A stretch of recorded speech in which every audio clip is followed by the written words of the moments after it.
Assalamualaikum warahmatullahi wabarakatuh. Alhamdulillahi wa kafa, wassalatu wassalamu ala nabiyil mustafa wa ala alihi wa ashabihi ahli sidqi wal wafa. Yang saya hormati para asatidz, bapak-bapak, ibu-ibu sekalian, jamaah majelis taklim Masjid Raya Al-Muflisin yang dimuliakan oleh Allah Subhanahu wa taala. Mari kita mulai pengajian ini dengan membaca suratul Fatihah untuk Abah Bapak Kiai Haji Muhammad Iskandar Eski, untuk pengarang kitab ini, untuk orang tua kita semua. Mudah-mudahan Allah mengampuni dosa-dosa mereka dan menerima seluruh amal ibadahnya. Ala hadhihi niyah wa ala kulli niyatin shalihah. Al-Fatihah. A'udzu billahi minasyaitonir rajim. Bismillahirrahmanirrahim. Alhamdulillahi rabbil alamin arrahmanir rahim maliki yaumiddin. Iyyaka na'budu wa iyyaka nasta'in. Ihdinas siratal mustaqim. Siratal ladzina an'amta 'alaihim ghairil maghdubi 'alaihim waladdallin.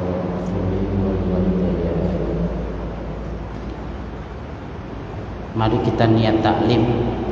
Bismillahirrahmanirrahim. Nawaitu ta'alluma wa ta'lima wa tadzakkura wa tadzkira wan naf'a wal intifa'a wal ifadata wal istifadata wal hatha ala tamassuki bi kitabillah wa sunnati rasulih wa du'a ilal huda wa dalala alal khair ibtigha'a wajhillah wa mardatihi wa qurbihi wa thawabihi subhanahu wa ta'ala. Yang bawa kitab buka halaman 226. Bismillahirrahmanirrahim. Al-julusu ma'al aulad. Duduk atau bercengkrama dengan anak-anak. Penyakit orang dewasa atau orang tua itu biasanya egois. Betul nggak Pak? Bro, paham nggak egois? Apa? Pengen menang sendiri. Itu biasanya seperti itu. Itu harus kita hindari. Ini kan sebenarnya kita lagi belajar parenting. Jadi belajar menjadi orang tua. Kalau seminar parenting itu keren Bapak Ibu. Karena banyak orang tua yang tidak memahami. Dan salah satu peran orang tua yang paling penting atau yang penting al-julusu ma'al aulad. Duduk bercengkrama dengan anak. Biasanya sebagai orang tua kita egois. Kita enggan. Kita males ngobrol sama anak. Kalau saya sering tidur di paha anak itu sambil ngobrol. Supaya apa? Supaya kita dekat dengan anak. Dan Bapak Ibu nggak usah khawatir nanti harisma saya hilang kalau terlalu dekat dengan anak. Wibawa saya hilang. Itu hapus pandangan yang seperti itu. justru bapak ibu akan semakin dekat, akan semakin wibawa di hadapan anak-anak kalau bapak ibu ada waktu untuk bisa bercengkrama dengan anak. Yajibu 'alal ab mahma kanat mas'uliyatuhu, wajib bagi seorang ayah wajib 'alal abi bagi seorang anak mahma kanat bagaimanapun adanya apa mas'uliyatuhu tanggung jawabnya, ayyukhassiso untuk menghususkan waktan akan waktu, yajlisu yang bisa duduk siapa ab fihi di dalam waktu, mal auladi bersama dengan anak-anak, yu'nisuhum yang melembutkan siapa abhum akan mereka fihi di dalam waktu. Jadi ada yang disebut dengan quality time. Bu, apa namanya Bu? Quality time. Paham kan quality time? Paham. Waktu yang efektif. Manfaatkan waktu yang ada, kita manfaatkan kualitas waktu. Maksudnya gimana Ustaz? Memanfaatkan quality time. Dengan kesibukan bapak ibu yang luar biasa, ketika ada waktu 15 menit, 10 menit, ini harus kita manfaatkan baik-baik untuk ngobrol dengan anak. Gak usah lama-lama, 10 menit, 15 menit itu sudah waktu yang cukup jika bapak ibu punya tanggung jawab yang padat. Seperti saya ini agak padat juga. Ini saya pagi ngajar di sini. Nanti zuhur saya ngajar di Cengkareng sampai jam 3. Saya pulang habis maghrib ada pengajian di musola. Itu begitu setiap hari. Tapi saya berusaha untuk menyediakan waktu. Kalau saya pulang jam 3, itu saya sampai ke rumah sekitar jam 4:30 atau jam 5. Itu masih ada waktu jeda menuju maghrib 1 jam atau setengah jam. Saya berusaha untuk menyapa anak-anak yang ada di rumah. Karena anak saya 4, 1 sudah kos di Ciputat karena kuliah di UIN Jakarta, yang 2 mondok di pesantren Asidikiyah, yang 1 di rumah. Ini yang saya sapa setiap hari. Sehingga apa efek positifnya? Kalau kita tidak ada, tidak usah sampai berminggu-minggu atau berbulan-bulan. Sehari saya tidak ada, itu ditanya, ayah kemana? Ma. Kenapa bisa seperti itu? Karena anak merasa selalu disapa oleh orang tuanya. Kalau bapak ibu nggak pernah menyapa anak, nggak usah sehari, sebulan juga nggak bakal ditanyain. Benar nggak ibu? Benar nggak? Ini yang saya bilang penting. Lalu efek positif yang lain apa? Banyak bapak ibu. Kita bisa jadi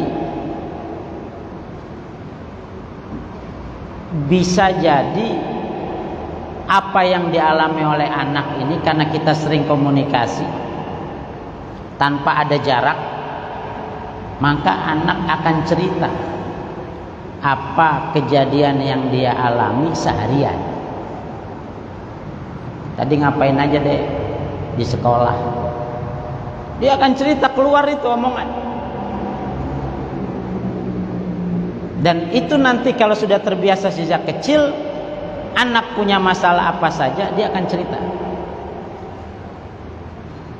Bapak ibu kan paling susah ngobrol sama anak yang sudah remaja, bener nggak? Susah kita ngajak ngobrolnya. Kenapa? Tidak dibiasakan sejak kecil.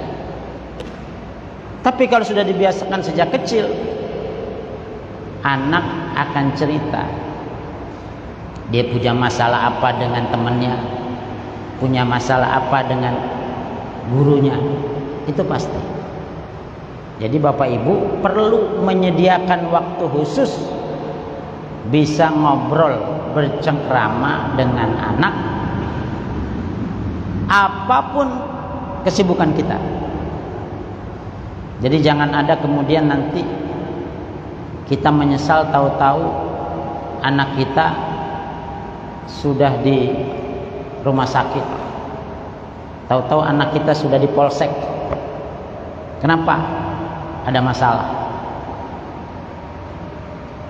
Ketika ditanya, kenapa Bapak Ibu kok bisa anak ada di polsek? Saya nggak ada waktu Pak Polisi menyapa anak saya. Itu diantaranya akibat dari kita tidak peduli dengan anak.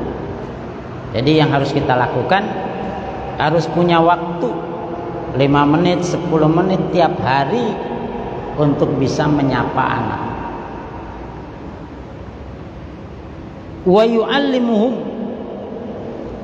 dan mengajarkan mereka akan sesuatu yahtajuna yang mereka butuhkan, ilaihi, kepada ma. Ngapain kita duduk dengan anak, bercengkrama dengan anak? Kita ajarkan sesuatu yang mereka butuhkan hari ini.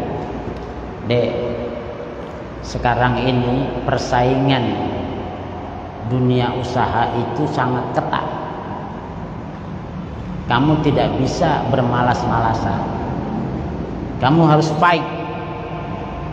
Karena kalau kamu tidak sungguh-sungguh, kamu akan ditinggal.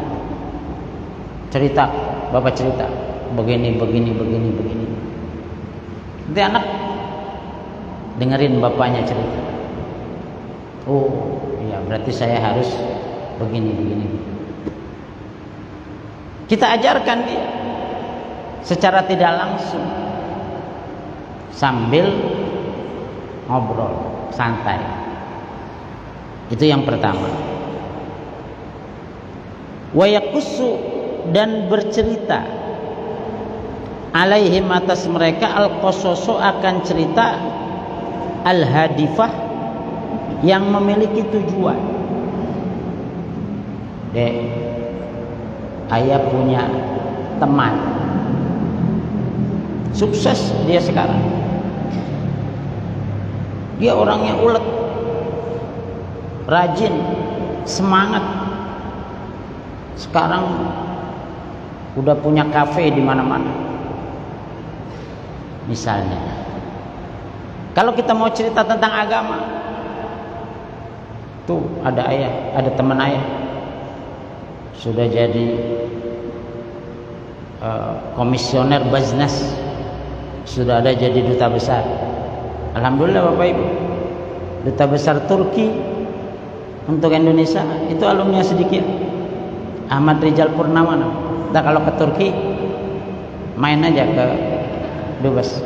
Saya jamaahnya Al-Mukhlisin, gurunya Ustaz Tohirin.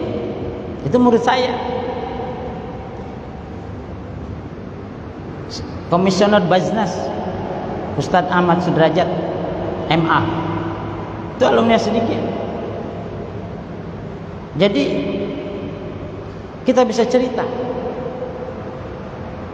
yang tentunya ini bertujuan supaya dia semangat. Ayo semangat belajar. semangat menuntut ilmu, selamat berprestasi, semangat untuk berprestasi. Cerita. Ini bukan hanya cerita Nabi, perjuangan Nabi, tapi cerita yang lain-lain juga, yang tentu tujuannya semuanya positif. Lianna iktirabal waladi, karena kedekatan anak min abawaihi, dari kedua orang tuanya, itu doruriun jiddan. Doruriun jiddan, sangat penting sekali.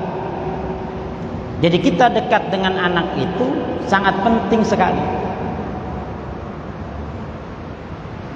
Tadi saya cerita, di antara positifnya itu adalah anak akan terbuka dengan kita.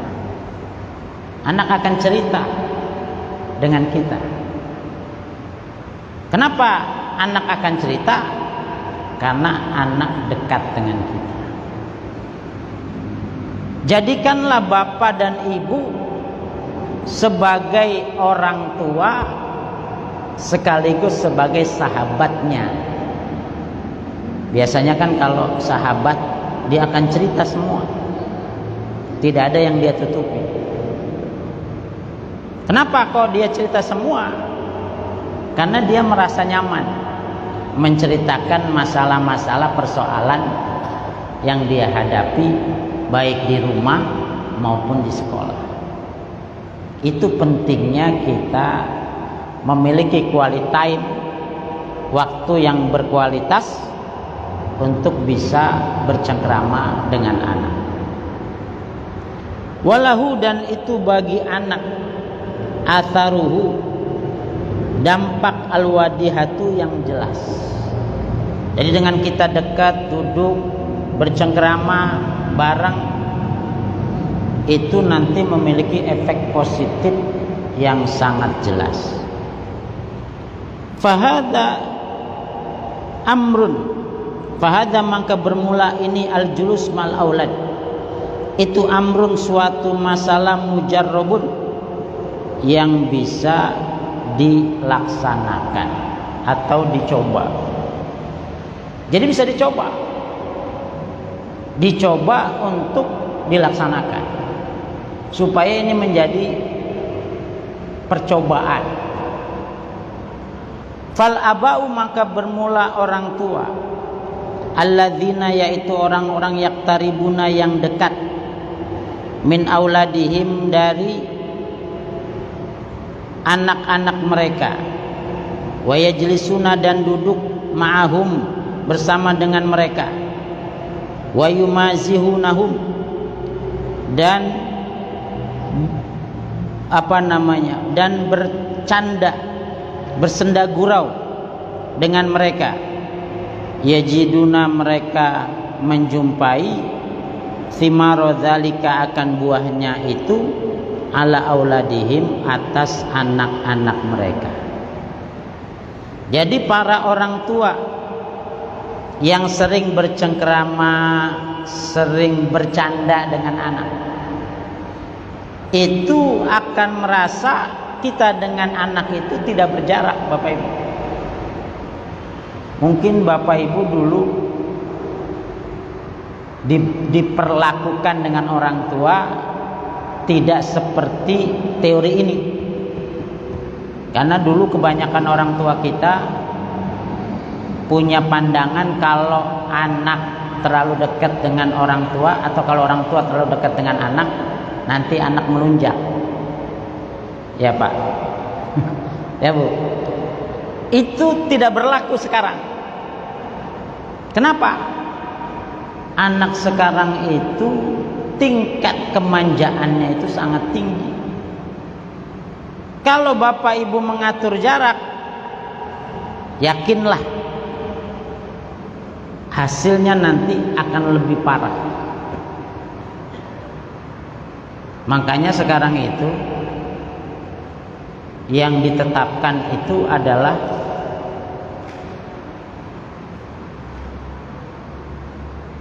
bagaimana guru dengan anak itu seperti partner. Paham ya Bapak Ibu? Kalau partner itu artinya sejajar. Nggak boleh guru itu lebih atas, murid itu di bawah. Itu tidak begitu. Kalau partner ya udah. Walaupun ada yang sempat mengkritik, itu apa nanti nggak ngelunjak dengan gurunya? Apakah nggak ngelunjak dengan orang tuanya? Ini yang sekarang sedang muncul. Jadi jangan ada asumsi pandangan dari Bapak Ibu bahwa ini nanti akan menciptakan anak yang melunjak, yang kurang ajar. Kenapa? Zamannya Bapak Ibu sudah beda.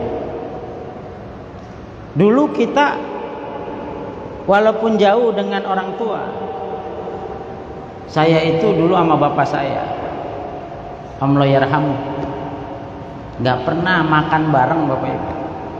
Ini ada piring satu, makan dengan bapak saya itu nggak pernah. Bapak saya itu anti makan dengan anak. Dia makan sendiri aja. Tapi saya sekarang ini makan bareng dengan anak, dengan istri, apalagi kalau lagi padangan, ya Bu, bareng satu tempat. Itu tidak mengurangi harisma kita, wibawa kita di hadapan anak. Yang dilihat sama anak itu bukan itu. Yang dilihat itu tanggung jawab orang tua. Itu yang kemudian harus kita perhatikan. Dan sesungguhnya itu ajaran Rasulullah kan. Rasulullah ketika sholat digelendotin oleh Hasan Husain di kanan kiri. Apakah Rasulullah setelah itu marah-marah? Enggak. Kenapa Rasulullah tidak marah-marah? Karena Rasulullah memaklumi dia masih anak-anak. Karena Rasulullah tahu, ya memang anak-anak begitu. Ini yang perlu kita paham. Jadi kalau kita melakukan ini, nanti yang terjadi adalah haitsu tastaqir, sekira stabil apa ahwalul auladi, keadaan anak, watahda'u, dan menjadi tenang apa nufusuhum, jiwa mereka. Jadi dia nyaman dengan kita. Ibu bapak jangan berpikir atas bawah lagi. Kita dengan anak harus sudah sejajar. Karena problem sosial masyarakat sekarang ini cepat Bapak Ibu. Cepat sekali. Kalau anak tidak cerita kepada kita tentang kejadian yang dia alami di sekolah, tentang kejadian yang dia alami di rumah, itu kita khawatir dia sudah terpengaruh dengan pergaulan yang ada, dia tidak cerita sama kita, nanti kita ujung-ujungnya akan menyesal. Saya nggak tahu sama sekali Ustaz, ternyata anak saya terlibat jaringan narkoba. Saya tidak tahu Ustaz, anak saya ternyata terlibat jaringan motor balapan dan sebagainya dan sebagainya. Kenapa seperti itu? Karena kita terlambat berkomunikasi dengan anak. Itu yang perlu harus diperhatikan. Tapi kalau kita dekat, anak itu kondisinya akan stabil, akan nyaman. Dia cerita dengan orang tuanya, lalu orang tuanya ngasih pandangan, begini loh Dek, kamu bisa selesaikan masalahmu dengan temanmu. Kan Yang namanya persoalan anak, di sekolah umum ya ada masalah, di pondok ya ada masalah. Itu pasti ada. Nah itu yang kita kasih jalan keluarnya. Kalau nggak cerita, kita tidak tahu. Jadi jadikanlah anak, ketika kita sudah dekat, dia punya mental itu stabil. Dia tidak takut. Itu yang perlu kita perhatikan. Wa tastaqimu tiba'uhum, dan naluri mereka akan lurus, tidak bengkok-bengkok, tidak belok-belok, karena selalu diarahkan oleh orang tuanya. Dek, saya juga orang tua ya, meskipun tidak terlalu dekat dengan saya, tapi diantaranya saya termasuk orang yang mengikuti saran orang tua saya. Jadi saya kalau pulang dari pondok itu Bapak Ibu, itu dites Nadham Imriti yang saya hafal itu udah berapa, Alfiyah yang saya hafal itu udah berapa. Selalu bapak saya itu ngecek. Kalau dalam masalah keilmuan, memang bapak saya selalu ngecek saya. Dan itu pasti kita juga senang gitu, orang tua merhatikan hafalan saya. Nggak sia-sia saya menghafal banyak kayak gini, ternyata orang tua perhatian. Itu kan yang ada di dalam pikiran saya. Sehingga ketika saya pulang, saya selalu siap untuk dites oleh bapak saya. Itu kenapa? Karena orang tua memberikan bimbingan. Nah itu yang penting.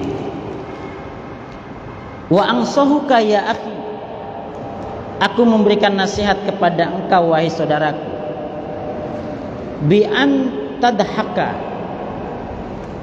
sekira engkau tertawa, ma'azaujatika, bersama dengan istrimu, wa auladika, dan anak-anakmu. Pak, pernah ketawa bareng nggak? Sama anak sama istri. Bu, pernah ketawa bareng nggak? Anak, suami, istri. Jangan-jangan suaminya nggak pernah senyum. Oh, kalau senyum nggak dikasih apanya. Nah, ini penting. Beliau menyarankan, upayakan dirimu bisa tertawa bareng. Ya, entah ada kejadian apa, melihat apa, yang kira-kira bisa tertawa bersama. Itu penting dilakukan.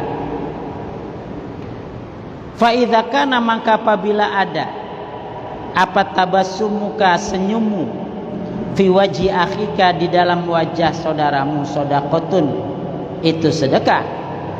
Fama baluka, maka apa pandanganmu bihi, dengan senyum kepada anak dan istri.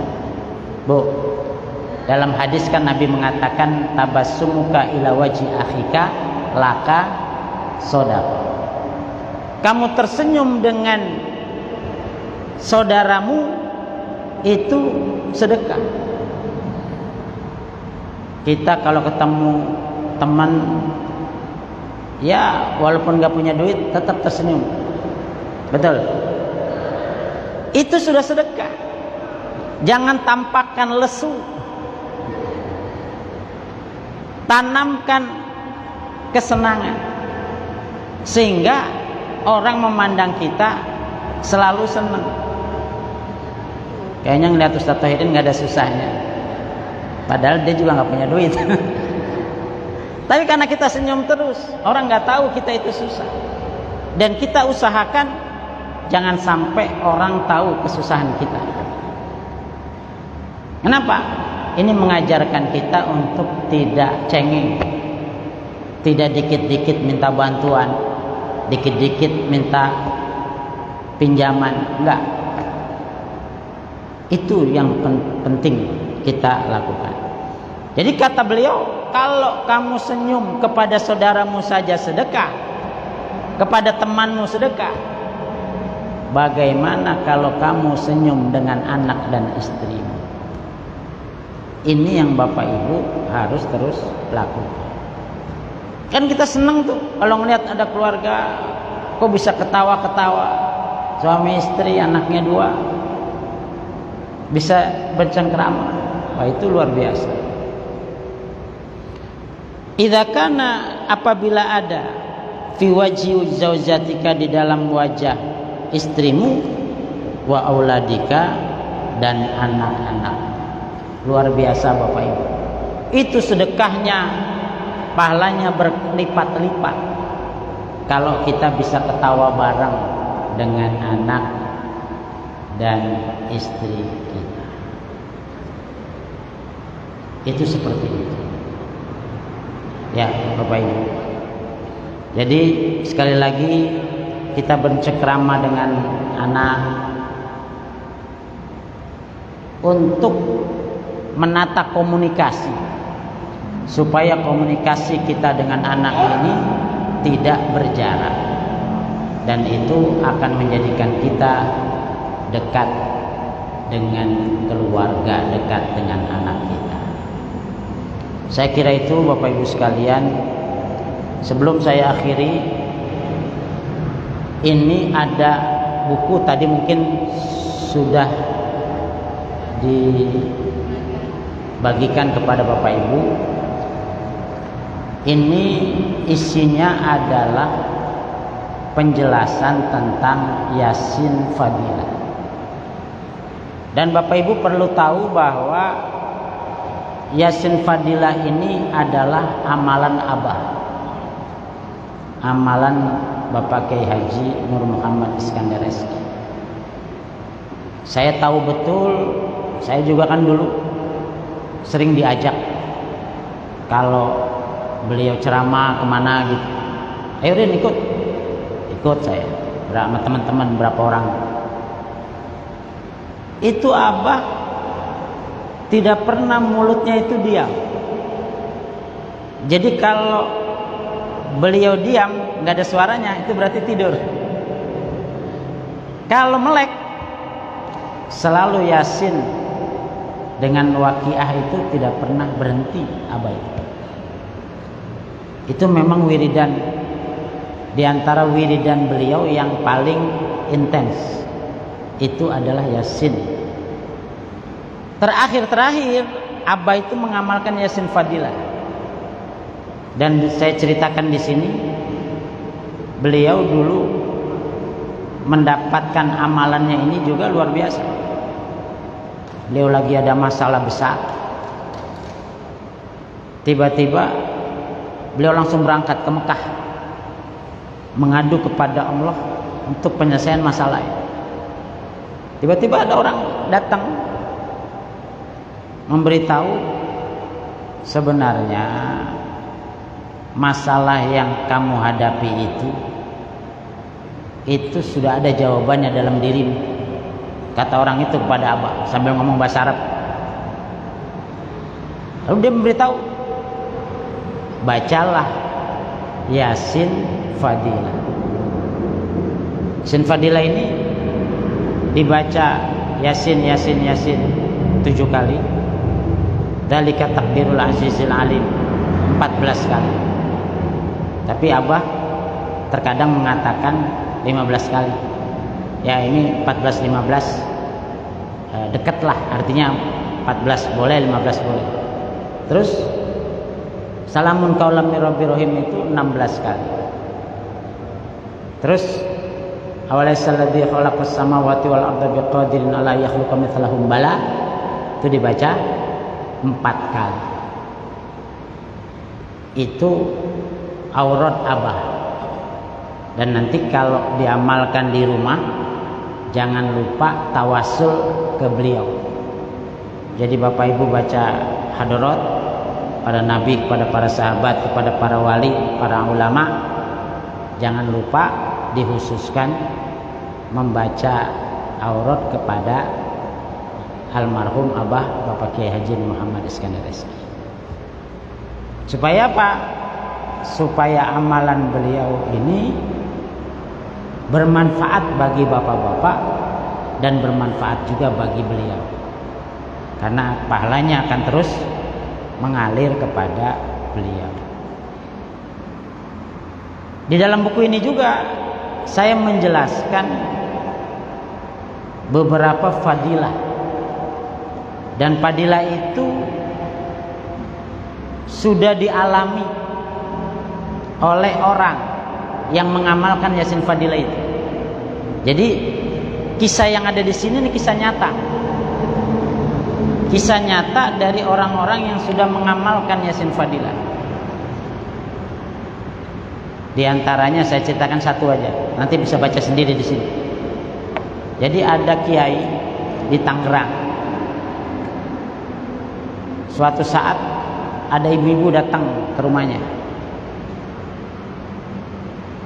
Emasnya hilang, dijambret. Datang ke dia, ya namanya jadi ustadz, jadi kiai, itu harus bisa kalau ditanya begitu sama masyarakat. Dia bingung karena nggak ada amalan khusus yang bisa narik barang yang udah diambil. Dia ingat Abah pernah ngomong, kalau kamu ada masalah yang terlalu berat, maka bacalah Yasin Fadilah 8 kali. Ditenangkan ibu itu oleh kiai ini. Lalu dia bilang, insya Allah ibu, nanti semoga apa yang ibu hajatkan dikabul oleh Allah. Dibacalah oleh kiai ini selama 8 kali bolak-balik. Kira-kira sanggup gak baca Yasin 8 kali? Pak, sanggup gak? Bu, sanggup gak? Kalau ngaku muridnya Abah harus sanggup. Karena Abah itu sekali duduk bisa 40 kali baca Yasin Fadilah itu. Beliau kalau ke Mekah itu 40 kali di Masjidil Haram ini. Sekali duduk Bapak Ibu. Kalau kita kan udah ngangkat kaki sono, angkat sini. Jangankan 40 kali, 3 kali aja udah. Abah tuh enggak, kakinya tuh tetap aja. Kalau lagi wirid itu luar biasa Abah itu.